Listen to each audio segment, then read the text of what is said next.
matapos sabihing wala silang kinalaman sa pagkakaaresto ng International Criminal Court o ICC kay daating Pangulong Rodrigo Roa Duterte. President Bongbong Marcos inilaglag ng mga taga-International Criminal Court. Gobyerno ng Pilipinas mismong nakipagtulungan sa ICC para damputin at papuntahin sa Netherlands ang daating Pangulong Duterte. Ito ang eksklusibong balita na marahil hindi pa nailabas ng ilang media outlet sa bansa, kung saan mismong opisyales ng ICC ang nagsabi on worldwide telecast na ang gobyerno ng Pilipinas sa pangunguna ni PBBM ang siyang nakipagtulungan para maaresto si former President Rodrigo Roa Duterte. Ating panoorin ang buong video. This is breaking news, no? I don't know if you see already the news dun sa BBC Online, which mismong ang official ng International Criminal Court ang naglaglag kay BBM. Why can I say that? Dahil di ba kagabi sa press conference ni President Bongbong, sinabi niya na hindi siya nakipagtulungan, no? Hindi siya sa investigasyon, sa lahat. So dyan ginawa lang din nila yung dapat, no? Para arestuhin at dalhin sa Netherlands si President Duterte. Pero kasasabi lang ng isang official from ICC na mismo ang gobyerno ni Marcos Jr. ang nagpakanulo kay President Duterte at sila mismo ang nagbigay ng mga kunong ebidensya laban sa dating Pangulo. Grabe, napakasinungaling ni Bongbong Marcos. Ito, panoorin nyo ha, BBC to, BBC London, ibang bansa, ibinalita out of the country na mismo ang presidente ng Pilipinas na si BBM ang nagbigay ng authority para arestuin si President Duterte. Napakasinungaling talaga. Have him properly tried in The Hague. So what happens when he arrives, if indeed he gets on board this plane that we can see right now, about a 12-hour flight perhaps to Europe and to The Hague, what happens next? Well, he'll be taken into custody and there'll be all sorts of safety procedures applied then, and then he'll be taken to the court, and in due course he'll be asked to plead to an indictment. And this is all happening and could only have happened with the full cooperation of the Philippines government? Yes, I mean, one of the problems, your previous contributor, I think, mentioned it, these two families being at war, originally at peace together, then you wouldn't have expected the Marcoses to provide evidence against Duterte. Now that they're at war, we hear that Marcos is prepared to cooperate. The question then may include, or the questions then may include, whether evidence provided by the regime under Marcos will be clean evidence, or whether there's a risk of its being tainted before it ever arrives in The Hague. And the prosecutors in The Hague, I don't know to what extent, if any, they've been in the Philippines recently, but they will no doubt now be allowed in. And if they go in, will they be able to find evidence that they're satisfied is free of any taint because of any enthusiasm by Marcos to deepen the rift between the two families? We can now speak to Southeast Asia correspondent Jonathan Head. And Jonathan, is this something that was expected? Why is this arrest happening now? Well, the warrant was issued on the 7th of March, so the reasoning is the dating of the warrant. Now, the ICC has not publicised the warrant yet.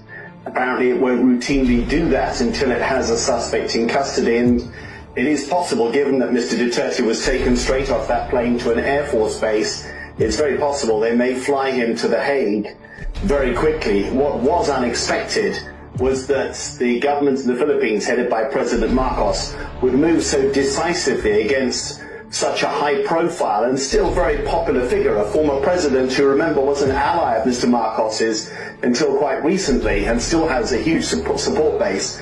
In the early days of his administration, President Marcos had said he would not cooperate with the ICC investigation. And remember, the Philippines, under President Duterte, actually left the jurisdiction of the ICC, but the prosecutors there have been investigating alleged crimes against humanity, the killings of the war on drugs, from before the time that the Philippines left in 2019. That's why they say they have a mandate.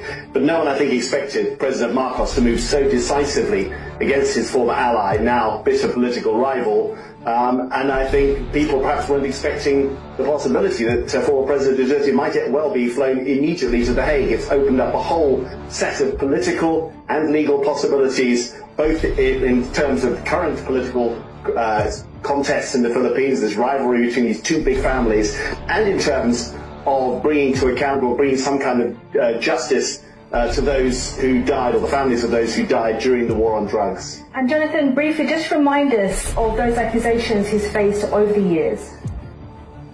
Well, he launched a war on drugs when he came to office in 2016. He was very much in the populist mould. He actually came to power before the first term of President Trump and was seen very much in that mould.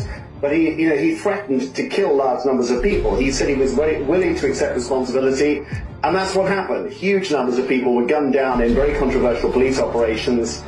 This war on drugs ran at full tilt for probably about 3 to 4 years before it started to fade off. And from the very beginning, there were accusations that this amounted to crimes against humanity. That's partly why President Duterte pulled the Philippines out of the jurisdiction of the ICC.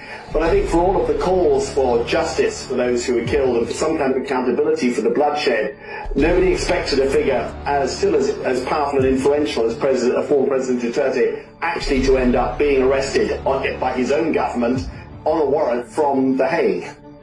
Jonathan, thank you. That's Southeast Asia correspondent Jonathan Head. Kita nyo na? No, grabe. Hindi mo aakalain na talagang nokno ka ng sinungaling itong si Bongbong Marcos.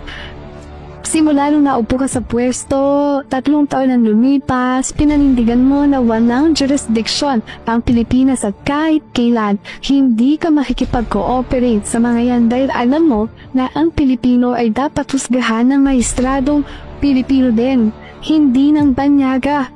Pero ano yung ginawa mo? Inilaglag ka mismo ng ICC dahil sinabi nila na ikaw ang nagbigay ng evidence para arestuhin si President Duterte at sa mga di umano'y managot siya sa mga kasong isinampa sa kanya crimes against humanity. Napakatalantado talaga ng gobyerno na to, hindi mga nag-iisip, grabe, mga bangad, mga addict talaga. Alam mo kung nasa tamang kapinoan si Bongbong Marcos at alam niya yung mga pinagsalasabi niya, konsensya na lang saka utang na loob, yun lang ang dapat mong paganahin. Di ba wala ka sa tamang kapinoan at iba talagang utak na mga nagdudurog ng droga. Kaya wala kang tamang desisyon Ang magagawa mo na lang para sa mga Pilipino ay yung magkaroon ka ng utang na loob.